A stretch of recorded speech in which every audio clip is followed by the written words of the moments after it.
Carolina.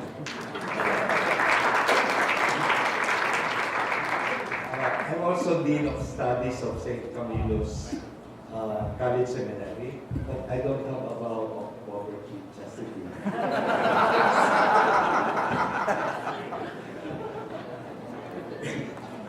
The state of philosophy in the Philippines. The state of philosophy in the Philippines is as good as the state of Filipino philosophers doing philosophy in the country.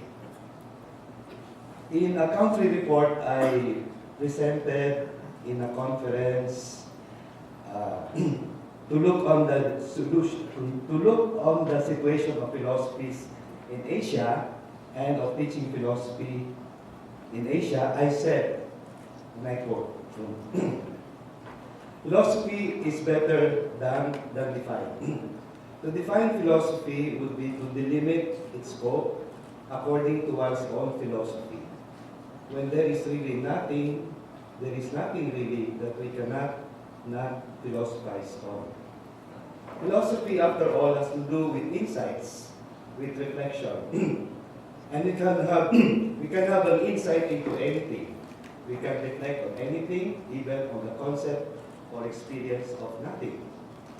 What distinguishes philosophical reflection, though, from other kinds of reflection, like scientific reflection, is the totality or holistic aspect of philosophizing. When we philosophize on something, be it something universal or particular, we reflect on its totality. Reflecting on the totality of something would necessarily involve the person or the subjectivity of the philosopher, for the totality of anything includes the viewer. As such, philosophy essentially entails self-knowledge. Philosophy, understood etymologically as a search for or love of wisdom, includes the knowledge and experience of the self. For wisdom is not mere learning or being knowledgeable, but know thyself. In the Socratic dictum, and conquering oneself in Taoist and Buddhist traditions. In the Philippines, this self-knowledge is problematic. The question, is there a Filipino philosophy, still persists today, followed by, what is a Filipino philosophy? The question is asked because, unlike China, India, and Japan, the Philippines cannot boast of a tradition of philosophy. Compared to these nations, the Philippines is a young country which underwent 400 years in the convent, referring to the Spanish colonization, and 50 years in Hollywood, referring to the American regime. So in answering the question, is there a Filipino philosophy, it does not help much to resort to definitions of philosophy and Filipino. My answer to the question is an indirect yes and no.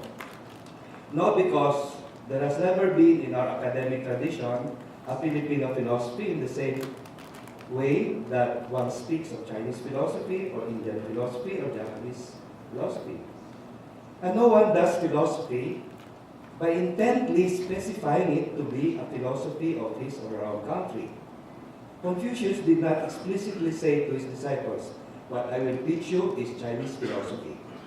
And yet, because there are Filipino thinkers who seriously grapple with the problems of their times in their totality and coming to an understanding of themselves as a people, there does exist a Filipino philosophy. In much the same way that Confucius, in searching for the solution to the discord of early Zhou dynasty, gave birth to Confucianism that constitutes a major part of what we now call Chinese philosophy. That was 15 years ago.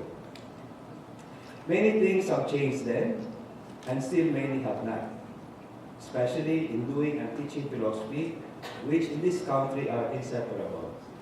For one, we now have a prescribed course, Filipino philosophy, in the AD philosophy curriculum. And so we no longer ask, is there a Filipino philosophy? We have gratefully acknowledged the works of those who have gone to the heavenly pasture, Ramon Reyes, Melita Tito, Rolando Ripaldo, and Tomas Rosario, as part of Filipino philosophy. Still, some things have not changed. Our philosophers are struggling between teaching and doing philosophy, which means researching, writing, publishing. With the exception of Ateneo de Manila University and St. Camilo's College Seminary, few, if none at all, of philosophy courses are taught in Filipino. I'm not sure if this is out of fear of teaching it in Filipino or simply following the customary of teaching it in English. Incidentally, the pioneers of teaching philosophy in Filipino were not native Tagalog-speaking people. Father Roque Tirions is Ilocano, though raised in Sampaloc. The late Emerita Tito is Kapampangan. The late Florentino Ornedo is Ilocano, and I am Cebuano. Outside of the seminaries that require philosophy as an aid to theology, only a few colleges and universities offer degree programs in philosophy because there are few takers. And there are few takers because majoring in philosophy does not guarantee a job after college.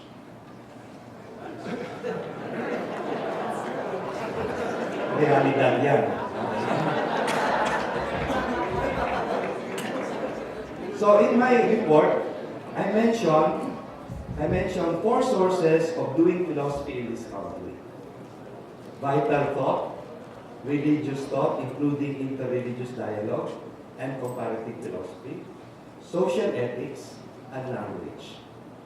Vital thought would consist of folklore, myths, epics, fables, customs, proverbs of our ethnic Filipinos that have survived to this day and have been documented. I mentioned then Father Leonardo Mercado, SPD, as pioneering this kind of philosophizing, even if he properly belongs to the 4th source, that of language or linguistics. Father Mercado is still doing this kind of philosophizing. Under this source, I would now add the work of Florentino Timbreza on Filipino proverbs. The second source is the religious experience of Filipinos and the dialogue of Christianity with other religions like Islam, Buddhism, Taoism, and Confucianism. By religious experience, I mean the way one relates to an absolute that promises salvation from evil and suffering, that manifests in one's dealings with nature, fellow human beings, and the world at large. I mentioned then the works of Alfredo Co and Tomas Rosario as falling under this category. But now I must include Mark Joseph Carano as doing this kind of philosophizing. It is also worth noting that comparative philosophy is now a required course in the AB philosophy curriculum. The importance of this kind of philosophizing cannot be underestimated because in the intermingling of cultures, philosophy can play a mediating role of seeing the distinctness of the Filipino Christian, the Filipino Muslim, the Filipino Buddhist. There are even the Buddholics, no? The Taoists, or the Confucian. The third source of philosophizing is social ethics. As in the remote past where the philosophical thoughts of Dr. Jose Rizal and Apolinario Mabini were caused by the Philippine Revolution against Spain, so much of our philosophizing in the recent past was triggered by the People Power 1 and 2. These uprisings opened the consciousness of our Filipino thinkers to the many ethical issues in the country: oppression, democratization, rampant corruption, corporate responsibility, civil society, violence, poverty, and many others. Thus, the themes of many of our philosophical conferences, including the quarterly symposium of the Philippine Academy of Philosophical Research, have dealt on these issues. Many of our Filipino philosophers since then are engaged in this kind of reflection, using the philosophies of Levinas, Ricoeur, Habermas, Scheller, and other European thinkers as frameworks or stepping stones. We are well aware that these issues remain alive to this day, even more so under the present regime, where you have what Randy David calls Duterte mismo. And our younger generation of Filipino thinkers have engaged themselves to this kind of relevant philosophizing, notably Agustin Rodriguez. Still, another source of doing philosophy in a country is language. Language, after all, is the embodiment of thought. The language of a people reveals the way of thinking of the people. And this is done in two ways: teaching and writing in Filipino, including translation, and reflecting on uniquely Filipino concepts like loob. Teaching and writing in Filipino may lead one to the discovery, for instance, that the Filipino word for being, meron, is also the word for having, or that tao, human being, does not make a distinction of male and female, or that the problem of God's existence has not preoccupied the Filipino mind. The Filipino concept loob, when added as a suffix to another word, reveals a philosophical attitude uniquely Filipino and perhaps Asian. Examples of this kind of philosophizing are the teachings and writings of Father Roque Terios, Father Leonardo Mercado, Father Albert Alejo, and Leonardo de Castro of UP. I now must add the research work of Rainier Ivana on the Filipino concept of kapwa. I must also mention under this category the excellent translation into Filipino of my book, Contemporary Social Philosophy, by Michael M. Corosa, published by the Commission ng Wikang Pilipino as part of the Aklat ng Bayan series. Now, on a personal note, what has been my contribution to doing philosophy in the country? Under what source does it belong? At the outset, I must state that I consider myself foremost as a Filipino professor rather than a philosopher. For one, I cannot claim to have come up with a book that is original. What I have produced are anthologies, textbooks, lecture notes. But in the course of teaching philosophy, one cannot help but do philosophy, especially when one's teaching touches on the burning issues of the country and affects the formation of the youth. The ideal, of course, is that one's philosophical research should support and enrich one's teaching of philosophy. But in my own case, it has been the other way around. My teaching philosophy has spurred my writing philosophical papers. I must admit that my contribution to the first source of doing philosophy, vital thought, has been minimal. In this year's 37th International Symposium of Ecoetica of the Tomo Novo Imamichi Foundation of Ecoetica, of which I have been a regular participant, held in Copenhagen, I was asked to speak on the Eastern perspective of sustainable development. I made use of a terrorized fable of why do bats come only at night, to show the Asian and Filipino characteristics of sustainable development, or I should say, envelopment.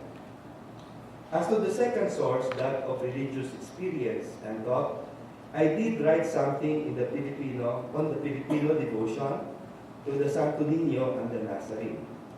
Recently, my lectures on death, life from the point of view of death and death from the point of view of life, have aroused my philosophical insights on near-death experiences.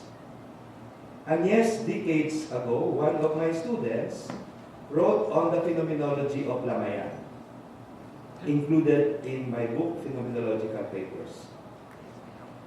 I will not hesitate to say that my main contribution to doing philosophy in the country is in the third source, that of societal ethics, in the K-12 educational reform. When I was to a certain extent, and to a certain extent still, a consultant of the subject, Edukasyon sa Pagpapakatao, grade 7 to 10. I guided the Department of Education team of module writers on the teaching of the values of truth, justice, and love. Assisted them on the training of trainer seminars for teachers teaching the subject. I must admit it was not an easy task of adapting these values to the Filipino context and translating them into Filipino understandable to high school students. For instance, there is no original word for justice. Justicia is Spanish derivative. katarungan is actually Cebuano, meaning straight. I may not have written philosophical papers on these values, but the mere mention of my name in the modules is enough satisfaction for me. May kukwento ako tungkol dito. Isang araw nandun ako sa McDo sa may Kainta. Bibili sana ako ng burger. Tapos may nakapark ako doon. Tapos may bata na gustong magbantay sa kotse ko. Tapos binila ko rin siya ng burger. Tapos tinanong ko siya, bakit ka hindi ko mapasok? Wala ka sa klase mo. Tapos sabi niya, kasi holiday sir. Ano yun eh? Bukas, last year, Bonifacio Day. So, tinanong ko siya, saan ka ba nag-aaral? Anong grade mo? Nalaman ko na grade 7 siya. Tapos tinanong ko, anong favorite subject mo? Eh, doon sa gulat ko talaga sabi niya, edukasyon sa pagpapakatao. Eh, kung bakit? Kasi ang galing ng teacher namin. So, nakataba ng puso. And speaking of language as the fourth source, I'm proud to be the first, if not one, of the first teachers to teach philosophy in Cebuano. I did it twice. The difficulty lies in not having a textbook in Cebuano. I have an impending project of coming up with a textbook in Cebuano, ang Pilosopiya sa Tao, co-authorship with Amable Tuibeo, a retired professor by the University of San Carlos in Cebu. In conclusion, my doing Filipino philosophy has been a response to the moral crisis of the times, the failure to sustain the gains of people power one due to poor governance and the election of traditional politicians, the loss of memory, poverty, fascism, the low regard for the dignity of the human person, environmental degradation, and many others. My hope is that by empowering the powerless through values education, our nation will rise up to the truth that liberates. Maraming salamat.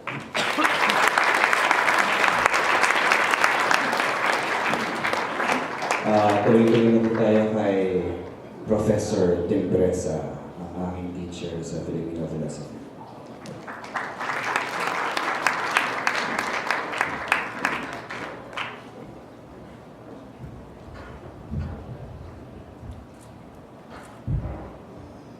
Magandang buhay po sa ating lahat. Mahal kong mga kapuso sa Pilosopiya at gayon din sa mga kapamilya sa wika sa buong akademya. Magandang hapon. Binabati ko rin ang ating mamursa at magaling na pinuno ng PUP,